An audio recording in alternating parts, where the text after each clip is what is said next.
Alright everybody, so now it is time we talk about the hero spells, but before I get into that, there was actually a YouTuber who did point out to me in the comments that the down smash does have a tipper. Gonna give a special shout out to Discount Dan for pointing that out for me, and I'm gonna display that right here before we get into his spells.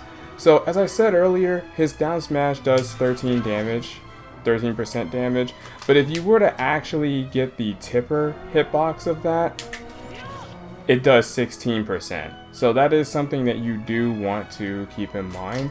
Also, I do want to take a bit of a moment to test it and see if the knockback is influenced by tippers. Usually it is, but it doesn't hurt to test it out right about now.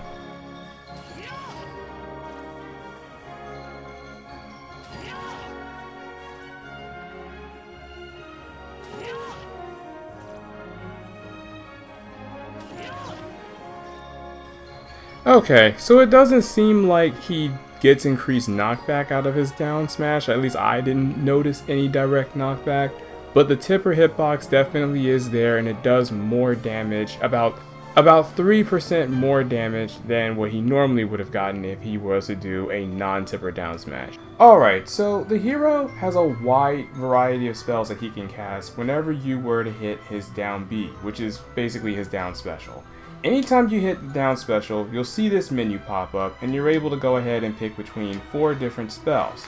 It's also worth noting that each time you bring up the menu, he'll get a different set of spells each time, and no spell will ever return on repeat. So for example, if you were to, let's say, get a spell like Oomph in your menu, and you were to cancel, and you do it again, you're not going to get Oomph in the same exact time you cancel it. So it's not going to basically repeat one menu after another. You're going to have to fish for it again and hope that it comes back. You see, it actually came back too right after I did it for the 3rd time. So that's something you want to remember. Anyway, in regards to canceling his spell menu, you can cancel it by either shielding, jumping, or if you happen to do it in the air dodging, well, directional air dodging, or regular air dodging is going to cancel it as well. You can also double jump out of your spell menu to cancel it also, in the event that you might end up getting hit. I should also point out that when you do bring out your menu in the air, there is a slight slowdown that you get when you're in the middle of doing it. It's not a complete slowdown as opposed to what's up B, but it is there. But one thing I should also point out is that if you were to bring out the menu while you're in the air, you lose all your momentum. Doesn't matter how fast you're moving, your momentum stops the moment you bring that spell menu out. So don't think that you can just jump ahead, bring out the menu, and keep all your momentum while doing something else. That's just not possible to do. One other thing I should point out here is that the spell menu will actually disappear on you in 10 seconds. And you'll know it's about to disappear when you see the little reticle there flashing. Well, actually it's not a reticle, it's called a cursor, but you get what I mean. When you see that flashing, it means you're running out of time. Pick a spell, use it, or just cancel it and try again. But yep, 10 seconds is all you've got before your spell disappears. Before we get into his spells, I should also point out that each spell of his does cost a certain amount of MP depending on what that is.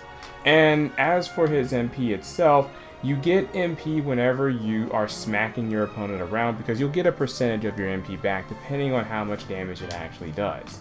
So let's say you were to cast a tier 3 fireball and you see how much MP I burned from that. Getting a couple of hits in will get your MP back, and even jabbing your opponent will also allow you to get your MP back. You also regain MP over time, and I'm going to show that off real quick.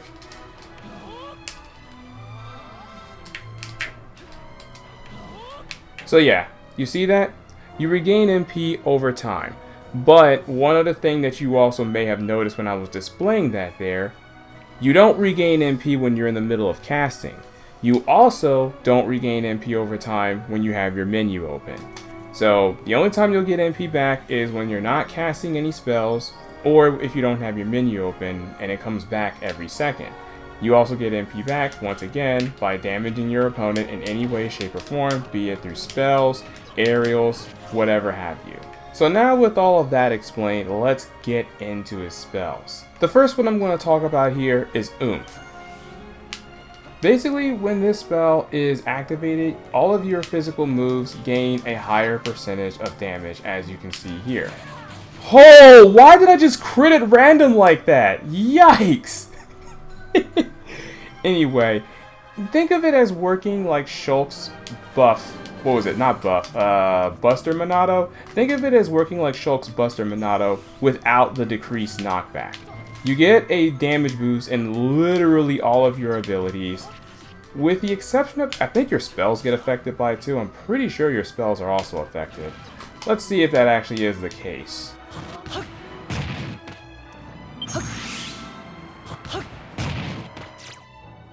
Alright, so as you saw there, Oomph doesn't affect your spells in the slightest. It only affects your physical attacks. So all of your physical moves get a damage boost and a knockback, and a slight knockback boost, but your spells are still going to remain the same as they've always were. I should also point out that when you do have Oomph activated, you do take more damage as opposed to what would happen if you didn't have Oomph activated at all. So again, it is very much like Shulk's Buster Monado, again without the decreased knockback.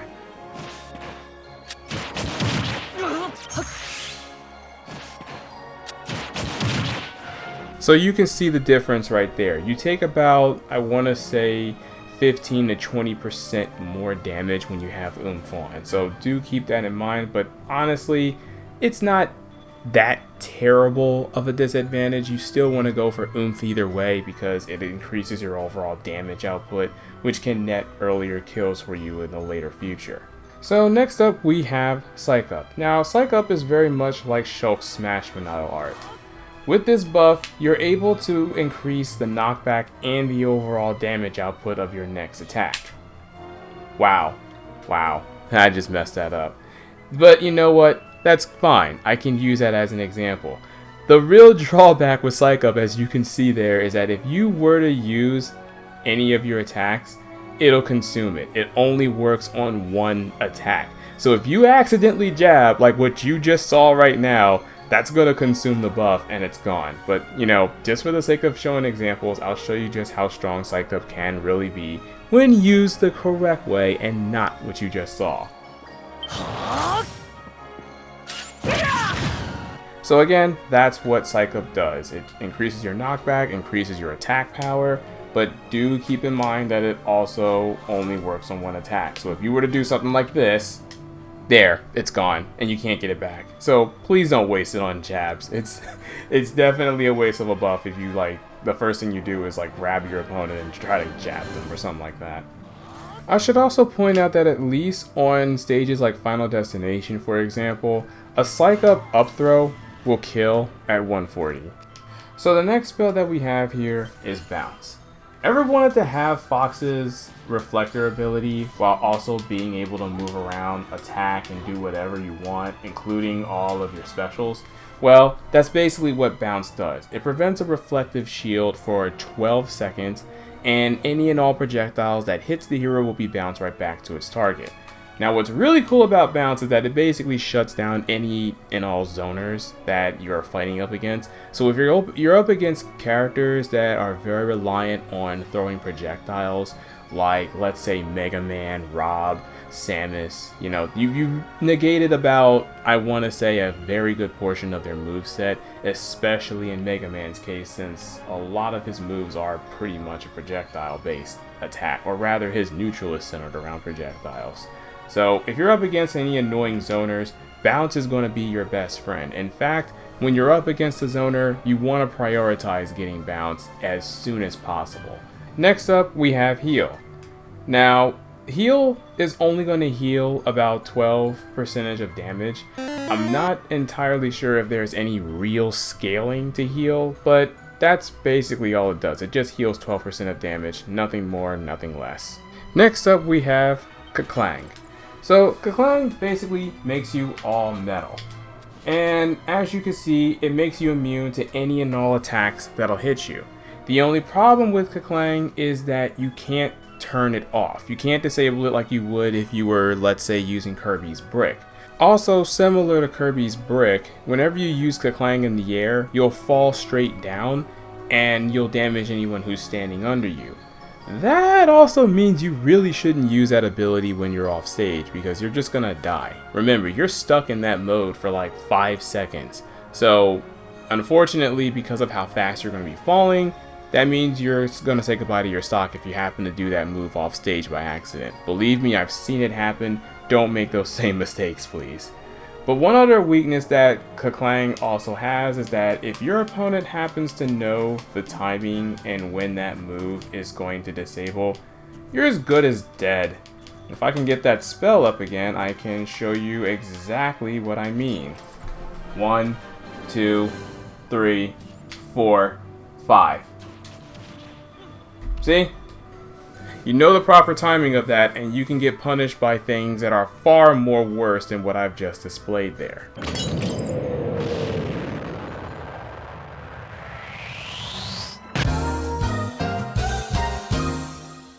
Alright, so now let's talk about the sword slashing spell, starting with Crackle or Cackle Slash. Basically, it turns your opponent into ice. You hit them, and you're able to do unspeakable things to them to however you see fit. And of course, like with any other ice debuff, the debuff will last longer the higher their percentages, but they can also always mash out. One other thing I should also point out is that every time you use Crackle Slash, as you saw there, it's always going to send your opponent up and away. So if you were to use it on, let's say, like a ledge guarding situation, depending on how fast your opponent can mash out, it could either put them in a bad position or it'll do nothing at all. But all in all, the main purpose of Crackle Slash is to use it so you can get more damage on your opponent. That's what I mainly use it for anyway. Next up, we have Flame Slash. Comes out fast, hits like a truck, and it's a very reliable kill move when your percentages are higher. I want to say around 60 or 70, that's when the move kills. In fact, let's go ahead and experiment with that.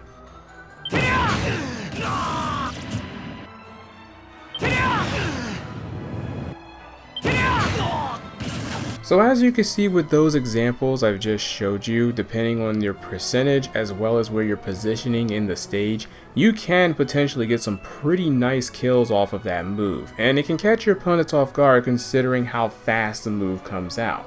Next up we have Metal Slash. Now, Metal Slash is going to be the only one you're not going to use. In fact, I imagine that Keklang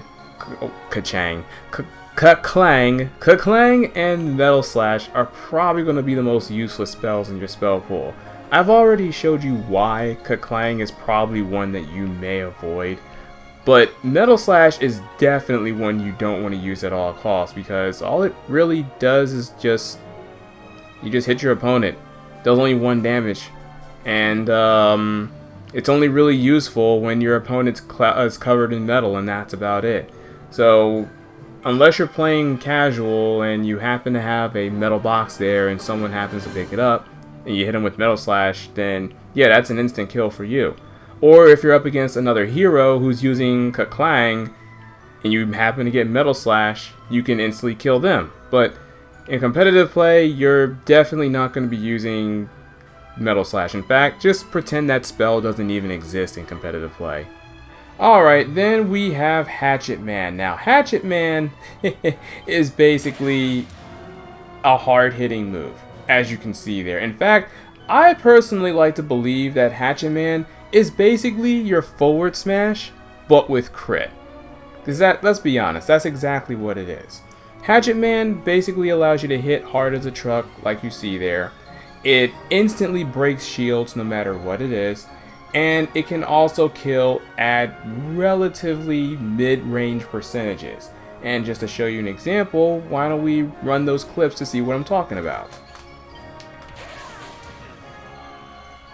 Yeah, that was his soul being deleted, as you can see there. He died at 50. But can we do the same thing at center stage? Let's try and find out. Wow, man's dead. I'm actually feeling bad for Cloud here. Alright, let's try over here in a position where we're not facing the edge or not in center stage. In fact, I would be surprised if he survives. Wow! Wow, that move just kills at 50, like guaranteed. Alright, so yeah, you can see just how strong and scary that move really is. Another thing I should also point out is that if you happen to get people with Psych Up, you can imagine that the kill percentages would be much lower than that. And you know what? It's at this time I should point out that Psych Up can also stack with the Oomph buff. And if I can get that combination pulled off, I can show you just how scary that your attacks become with those buffs stacked. So yeah, with Psych Up and Oomph put together, that's a free Hatchet Slash. And again, that's essentially what Hatchet Slash is by itself. So you can imagine the astronomical amount of power you would get from having those put together. So next up on our spell list we have Sizz and Sizzle. So what I love about Sizz and Sizzle is that they're basically fast traveling fireballs, with Sizzle traveling faster and also hitting harder than Sizz. So basically Sizz does about 16% damage, whereas Sizzle does a whopping 30. And what I love about both of those spells is that because they travel fast and they somewhat hit hard, I say somewhat because their knockback leaves a little bit more room to be desired, to be perfectly honest with you. What I love them for is the fact that you can catch your opponent off guard because of how fast they are. So like, let's say your opponent's trying to land or they're trying to approach and you have your spell window open, you're trying to like figure out what move you want to hit, but your mind's not processing fast enough to be able to do that. You can just hit them with a quick Sizzle and get some nice chunk of damage on there. Plus you can keep them at bay as well because again, Sizzle is the harder hitting of the two and has decent knockback. But all in all, the main purpose behind those spells is to just keep your opponents in check, much like your side B. In fact, that's kind of what it is. It's like a longer range side B that does a decent amount of damage, and I love both of them for what they do. Alright, next up you have Bang and Kaboom. Now, Bang pretty much does exactly what Sizz and Sizzle does, except it travels slower, but it hits much harder.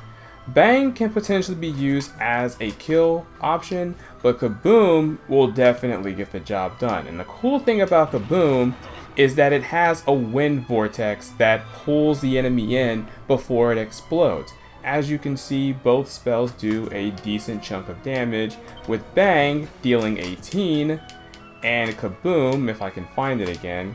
Where you at, Kaboom? I know you here. There it is. Dealing a whopping 33% of damage. Now, what you could potentially do with either Bang or Kaboom is you can throw them off stage at people, and it's more so reliable with Kaboom's case because of the vortex. You could throw Kaboom off stage, and while they're trying to recover, the wind vortex will suck them right in and blow them up. It's a really, really awesome spell. Think of them as being the kill variant of Sizz and Sizzle. Where Sizz and Sizzle are there to basically keep your opponent in check, Bang and Kaboom are there to kill your opponent. And Bang can kill at a significantly high percentage, whereas Kaboom can kill sooner than that.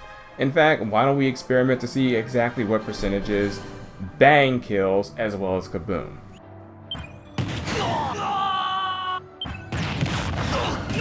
So as you can see there, Bang can kill, well, Bang kills at pretty late percentages, whereas Kaboom can kill potentially as early as 90%.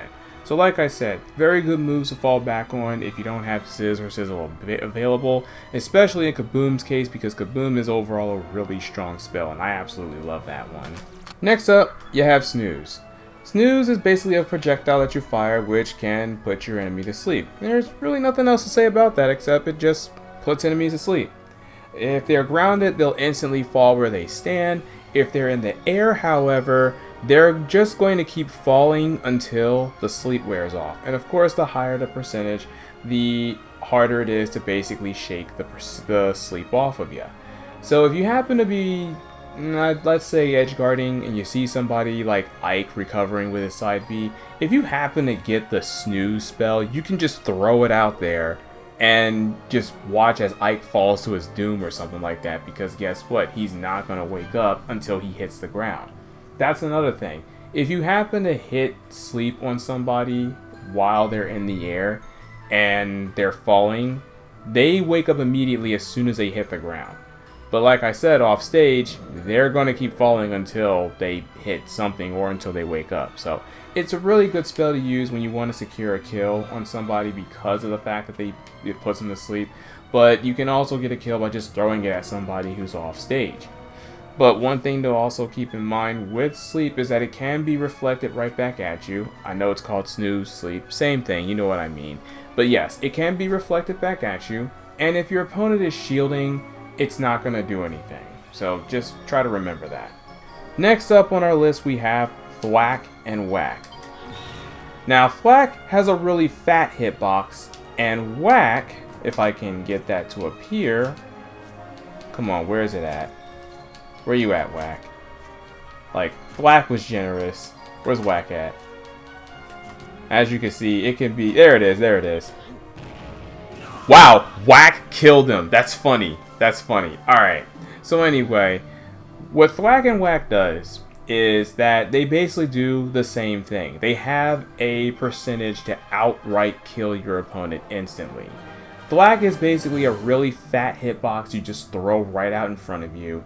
Whereas Whack is a small, tiny projectile that you throw that travels slow, but also does the same exact thing that Thwack does. It can instantly kill your opponent. Another thing you need to know about the Thwack and Whack skills is that they both kill based on how much percentage your enemy has. So the higher percentage your enemy has, the higher chances it has of outright killing them. I should also point out that if Thwack and Whack are appearing in your spell pool, the other is not going to show up. So if you have Thwack as your spell, Whack is not going to show up on the list. They've programmed it so that they can't appear at the same time. So that's something else you may want to consider also. And I should also point out that Whack has an even lesser percentage to kill compared to Thwack, even though I've just demonstrated that it can kill at the low percentages. I mean, that's just being ridiculously lucky at that point. But now you understand how both of them work. Alright, next up on our list is Accelerate. I should have talked about this when we were talking about buffs earlier, but I almost forgot that this was a thing. So, Accelerate basically is a combination of Shulk's Jump Monado art and Speed Monado art. It basically speeds up the hero's overall movement, which will allow you to have more bread and butter options for all of those moves that originally wouldn't connect around mid-range percentages. So, for example, you can get Acceleration on, and if your opponent's at like mid-range percentages, you can down throw into a fair because of the increased movement speed overall in both the ground and the air. The real trade-off for it, however, is that because you're faster, you're also lighter, which means you're subjected to getting killed a lot sooner by other things that otherwise wouldn't kill you. So again, it's very much like Shulk's Speed and Jump Monado with the Jump Monado's weaknesses, if there's a good way to be able to put it together. So the next spell I want to point out is Zoom. Now the real cool thing about Zoom is that you use it to basically recover from any given point in the map. Like you could be all the way in the blast zone or all the way down at the bottom, but if you can wait, I just realized that I've done it earlier, so it ain't gonna come back in the same rotation. Alright. If you can get the spell out before you die, you can literally just come right back to the stage. Think of it as like a get out of jail free card in an otherwise really bad situation. Now I'm trying to demonstrate this move here just to show it off, but as you can see, it is not being too kind to me right now. Like, luck is not on my side when it comes to recovering. One other thing I should also mention, that depending on how high you are, you can possibly get 2 chances to try and draw for the spell. Like at most 2, because of the frames you have to consider when he puts the spell list away, and oh, here it is. See, there it is. And if you happen to have your double jump while you're zooming, I should also point out that you can jump out of your zoom animation to prevent people from being able to read where you're going to be. And you can also do other spells or actions out of it. As a matter of fact, I'm wondering if you can do any of your specials while you're zooming. I just want to see. Okay, so you can. You can do your you can use your what is it? Your whoosh, your up B, or your any other specials when you're zooming, because technically it's not a recovery special, it's just a spell. That's basically a support spell in this case. It lets you recover. So there are things you can do out of zoom right after you use it, meaning you can trip your opponent up and do some pretty crazy stuff afterward. But again, like I said, at most, depending on your height, you're probably going to get 2 if you're really lucky and fast enough to do it. Personally, I would not focus on using zoom to recover unless you really have no other option. Like there's absolutely no way you're going to get back. Your up B by itself travels really far when it's fully charged. In fact, why don't we go ahead and experiment with that just to see how far we can really go. Alright, now that was when I was just like relatively high. Let's see if I was already low. Okay, so yeah, from that distance, clearly it's not going to cover it. That's when you want to consider using zoom. Like if you've already utilized your double jump and you've got nothing left, you're not making it back on the stage, and at that instance, use zoom. That's when you want to go for it. And of course I didn't get it, so yeah, that's my stock. But you pretty much got the whole general idea on how you want to use it from that point forward. Alright, so the next one we need to talk about is Kamikaze. So as you can see, Kamikaze does 60% of damage by itself, and if you happen to be a little bit away from your opponent, it does 42% instead. I should also mention that the closer you are to your opponent, along with getting that 60% damage for being really close, you also get increased knockback. So if your opponent's away from you, they'll only get 42% of damage, and the knockback will decrease. Kamikaze can kill as early as 60% from the center stage if you happen to be in your opponent's face. If you're not near your opponent and they just get hit by the sour spot of Kamikaze, they might be able to survive. And considering the trade-off that Kamikaze has, that may not be the outcome you really want. Anyway, Kamikaze, like I said before, is a do-or-die spell. You're sacrificing your stock in order to basically get a kill off, and it's a really powerful spell for what it does. The only time I would ever consider using Kamikaze is pretty much for the same reasons why you would ever consider Ganon sighting or Bowser sighting someone.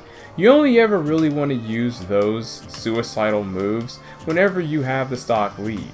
And that's mainly because of the fact that, again, Kamikaze requires you to sacrifice yourself. And of course, you're going to die first if you happen to use Kamikaze.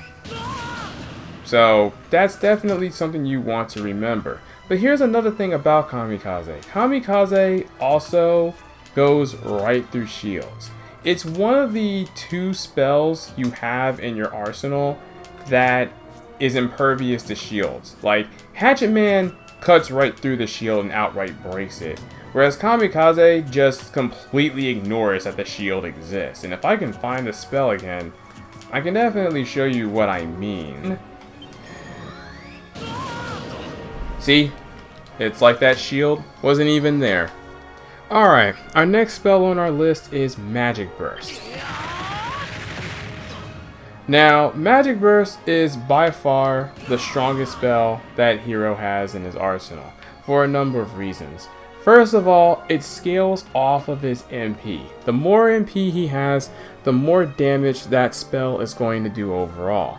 As you can see, it does about 58% of damage, it has extremely high knockback, and it's by far the best edge guarding tool that the hero has available to him. So if you're standing near the ledge, you whip out that spell list and you see Magic Burst as an option, like right there, you definitely want to use that to basically seal the victory for yourself there. The only real drawback that Magic Burst has is that, again, it scales with MP, so if you have like maybe half of your MP pool, it's probably not going to get the job done that you need it to do. But another thing that also can be a little suckish about Magic Burst is that if you use it, you end up using all of the MP that you have available. So let's say you decided to be like this guy here and use it off stage.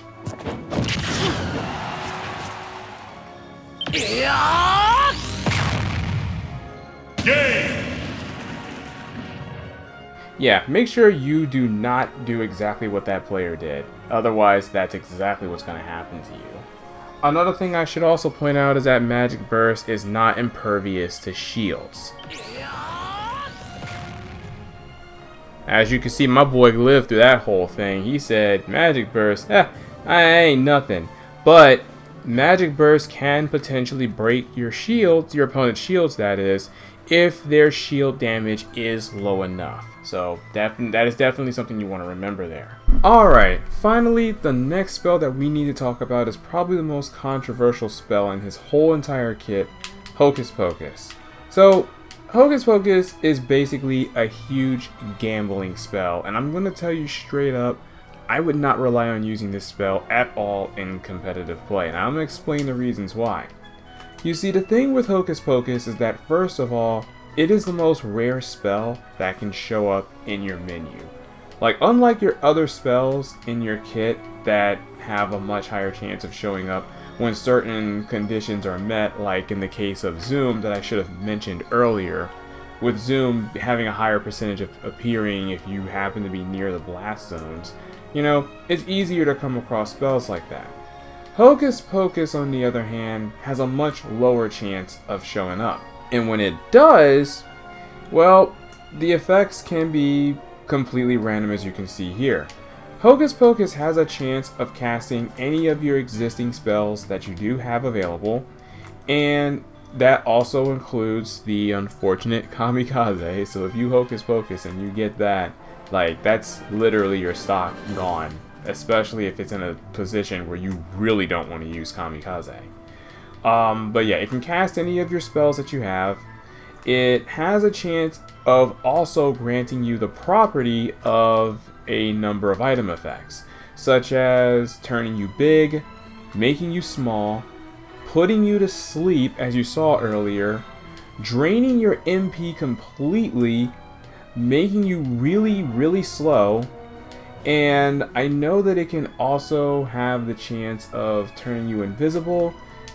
Oh yeah, and it also gives you the chance of getting a Starman. Now, I could be missing another drawback that Hocus Pocus does give you. I get the feeling that I am, but basically this spell is the very spell that is having people talk about the hero, saying that he should be banned because he's Mario Party the character, where you need to have an astronomical amount of luck to be able to pull that off and change the way the game is played.